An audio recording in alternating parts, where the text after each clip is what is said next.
Hello. Hi, everyone. Hello. I'm Diana, and if you don't know me, I am a solo artist, and I use the arts and the creative arts to talk about mental health. So my background is actually in performance. I'm the writer and creator of a solo show called Shattered, which uses comedy and character work to talk about trauma recovery. So I have a long history of managing depression and anxiety, and some pretty difficult life moments that through different therapies and different self-healing and classes I've taken, I have learned tools to take me out of those moments when emotions can feel so overwhelming. So I wanted to share some of those tools with you. This exercise that I've been doing every day is a visual arts exercise that I learned at the Actors Fund, which I learned it in a class on managing depression and anxiety there. The Actors Fund is an amazing organization. It has a lot of different classes and workshops and support. It's basically a support network for people in the entertainment industry, and that can be people in front of the camera, behind the camera, on stage, off stage, and just in the dancers, everyone in the creative arts. So check them out. They're wonderful. If you're able to make a donation, please. Our entertainment industry is really one of those industries that is hurting right now, as so many industries are, of course. And this is a pretty unprecedented time. So I've been bringing this exercise online every day since mid-March. And actually today is our last day to do it. I know. I really enjoyed doing this with you. I'm going to take a break, and maybe we'll be able to come back and regroup in a different way. But this is although our stay-at-home orders might be extending, we don't really know here in California. May 15th was the day, so this is our last day of online art. So let's draw. What are we gonna do? So you're going to need a piece of paper, and you're going to need some coloring utensils. I use crayons, but you can really use whatever you want. You can use markers, or you can use pens, you can use paints. Sometimes I'll just, if something happens throughout the day and I have an emotion pop up that I need to give either voice to, or I need to categorize it in some way so that I can move through it, I will just pick up a pen and I'll quickly doodle some picture. So you don't even have to use color if that doesn't work for you. I do like using the crayons because I find that they're quite expressive, and some of these colors can hold a variety of meanings and emotions for me depending on how I use them in the picture. So we are going to draw our current thoughts and emotions here sitting with me as if it's weather. So is it sunny in your inner world? Is it cloudy? Maybe there's winds, but those winds are light and breezy. Maybe those winds are light and breezy, and then all of a sudden they are strong and gusty and, blow things all around. Anything goes in your weather report, and it doesn't have to look, right now outside here in California, it's sunny, but in my inner world, it might be 100%, 1,000,000% different. And that's okay. And you also don't have to stick to weather. I started in this exercise when I first started doing it. I often was drawing suns and clouds and different imagery like that. But then as I've gone on, I've mostly drawn shapes. The purpose of this exercise is really just to notice some of the things that we might be going through, even if it's an amorphous energy that we feel overwhelmed by, so that if we can put a shape or a color or a word, if you can find the specific word to it, and that helps us categorize it. That gives basically the emotion a place to go. And once we can have it slightly outside of ourselves, it can provide some degree of relief. That said, there are a lot of big things happening right now, and that, of course, doesn't take away the struggles that people are going through, but it does give us a moment just to pause and to just, step outside of it, and then go back to finding solutions. Okay, the way we start is you can start a couple different ways. You can start by just checking in cerebrally. You might know that you're feeling really or really. And the more specific you can be, as opposed to saying good or bad, the more specific you can be saying worried, or saying elated, or saying excited is more specific you can be, the more we can feel heard, even if we're just telling ourselves, which sounds, I know, a little off, but it's true. I think so much of, as I've gone along in my own journey of mental health, of managing mental health and of healing, I realized that people really just want to be seen and heard. And oftentimes I haven't even been honest with some of the things that I've felt. And once I can be honest with myself, it's almost like a piece of me comes back to myself. So you can check in cerebrally. You can check in just through a body scan. I did that yesterday, and it was really cool to just take your awareness all throughout your body, in your head, down through your mouth, through your chest, and into your arms, and down your torso, maybe into your legs. Let's check in with those knees, and down into the tips of the toes. And along the way, you can see if there's any places that you're holding tension, any places that are holding just a tinge of percolating energy. Maybe there's a place that feels like a giggle inside of your body. Maybe there's a place that is really dense and heavy. I did this the other day, and I got to my stomach, and it just felt like the floor dropped out from underneath me. And I did not know that feeling was really there. And that's where I started from drawing. The other day, I also had a tiny bit of percolation in my lips, and I didn't know that was there. And I started drawing from there, and a really interesting picture came up. So you can do it through your body if you want. I find that when I do a body scan, I almost do like to do this. Touch is very soothing. So if you're going through a lot of anxiety, even just a little bit of touch might help calm you down. You can do a body scan that way to start drawing, or you can just check in with your color palette and see, like with the body scan where we're wanting to bring our awareness to parts of our body, with the color palette, you can just bring your awareness to what colors are drawing your attention. And sometimes I'll draw from there, and I'll just like pick a color and I'll put it to the page and start drawing. You can do that too. That I like because it allows my intuition to lead me, as opposed to me trying to control what I think the picture might need to look like. So, okay, let's draw. Let's take our piece of paper, and we're going to take our coloring utensils, and we're going to draw our current thoughts and feelings in this moment as if it's weather.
A lot of paper, sorry.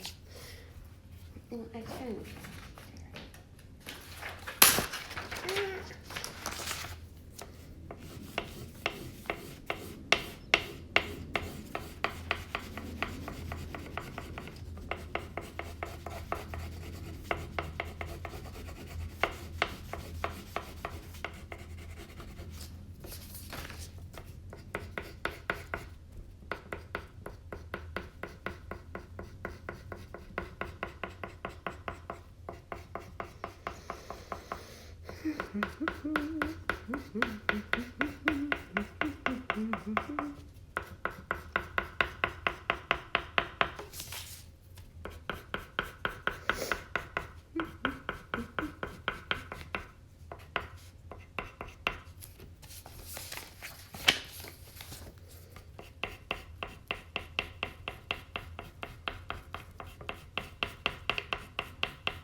Oh, okay, and then I want my juice.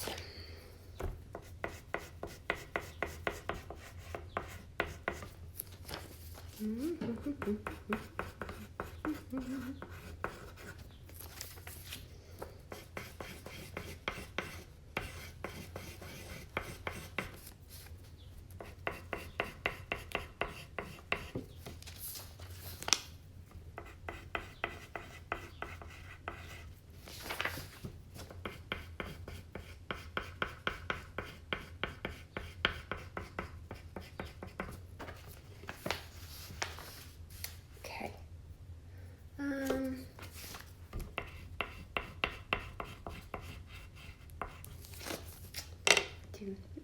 Okay.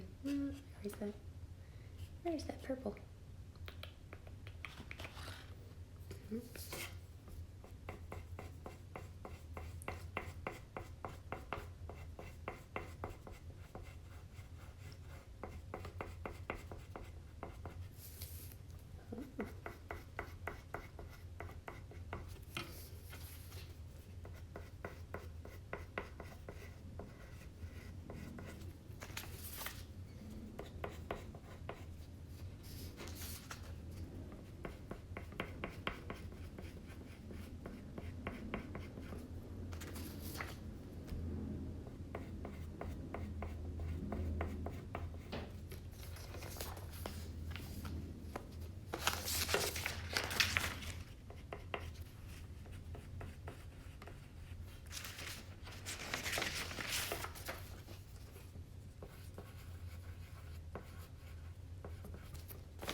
Okay. So if you need to take a little bit more time, feel free to take as long as you need or as long as you're able to. I know it's a lot is happening right now in the home. So if you're, you can do this also with kids. So you can draw your picture and alongside and have your little one draw theirs. And that might give you a little more time depending on the interest and age of the exercise, and the age of the child, of course. So this is what I drew. It was interesting to me. I wanted to start with this yellow-green. Hello, everyone. Hi. I started with this yellow-green, and it was fascinating to me because I just started with this sweeping motion. And this shape has come up in the past few weeks for me often, and sometimes it's various colors, and oftentimes it symbolizes joy. However, yesterday and a few times I've also drawn palm trees, which also, to be honest, they do actually bring me joy too, here in California. Here it's that, it's like almost a burst of joy. That said, I mean, I know this is definitely not a joyful time, but I've definitely found moments where I've tapped into joy throughout my life, and I've tapped into the things that I can look to if I'm going through a hard time, I can look to something that brings me joy to just take a little bit of pressure for that moment, and then go back to reality. But so this symbolizes joy for me, and I did it a couple different times, which was, as I was drawing it, I was like, is that a palm tree? What is that? And what I thought of was fireworks, and I'm getting teary-eyed. I thought of fireworks. I recently was able to take my solo show to Edinburgh Fringe last year. And Edinburgh Fringe is not happening this year, unfortunately, as so many things are not happening. But this experience in Edinburgh for me was like absolutely priceless. And oh God, I'm shaky. Listen to my voice. And on our last night, I saw fireworks all throughout. And as I'm drawing my picture, I also started drawing these orbs of gold, and those have popped up for me often as stability and of worth. And the thing about Edinburgh is that it was challenging. It was very challenging for me, and it didn't look how I thought it was going to look.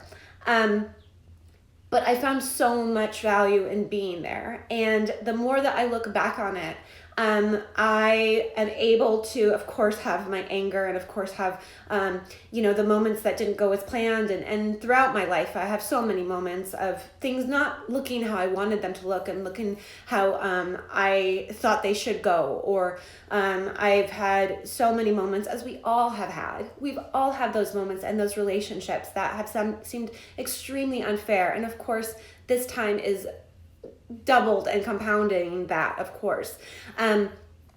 But so that's popping up here in the silver. And a lot of times I will use silver as either a heaviness or a symbol of worth. And for me, I expected to draw the silver, and I expected it to be like, oh, this is a silver lining. And it is not, actually. Within the picture, it's little bubbles of... It's little bubbles to remind me that I survived. Like, I survived some things that I didn't really see coming at me. And as I talk more to people who are in the mental health world or in the trauma world, trauma recovery world, and even now looking back on different things that we've all been going through these past 2 months. And of course, some people are going through more compounded experiences.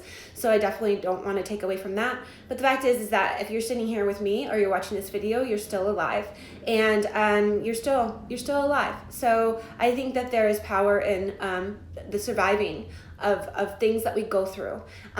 Even if they're, to another person, they might seem minimal, and to you, they might seem like a mountain. Perspective is all in relation to your life. So that's the silver in mine, is the strength, but it also symbolizes those moments of like, really, that's what is happening. And then I drew some blues, which are these are more softer circles. They're more they're almost like the pillow that catches you, the hope. And then I was searching for a purple because I love purple. I love to use the purple as a symbol of abundance, and I couldn't find it. So I used copper. And what was really fascinating to me is that copper does have a hint of purple to it, and it is so beautiful. You probably can't see it, but it's this beautiful brown with a tinge of like mauve type purple and red. It's just gorgeous. And I found that the copper was connecting so many of the circles, and that was really interesting to me. It was really interesting. So this is my my picture. It speaks of fireworks. It speaks of measuring backwards and looking at where you've been and where you are and what you've gotten through. And it speaks of hope too. So I know this is we're not all the way out of the woods, of course, with everything. But I wish you strength and hope, and sometimes tapping into those really joyful moments can give us a little bit of a break from feelings that might seem overwhelming. And those joyful moments might be happening right here and now. You might see something in the room that reminds you of something that was really joyful, or that just looking at it brings you joy. You might be with your kids, and their little smiles might bring you joy. So it's still there. It's all around us. And I really appreciate you joining me for this journey. It's been really awesome and exciting for me, and to look back on where I started doing the art in May. I think I started May 18th. So I will be posting, and I'll come back. I just have to, take a break and then come back, and possibly maybe we can all share more together. Okay. And these are the sharks. My apologies. There's no cat, but I like this symbol. Yeah.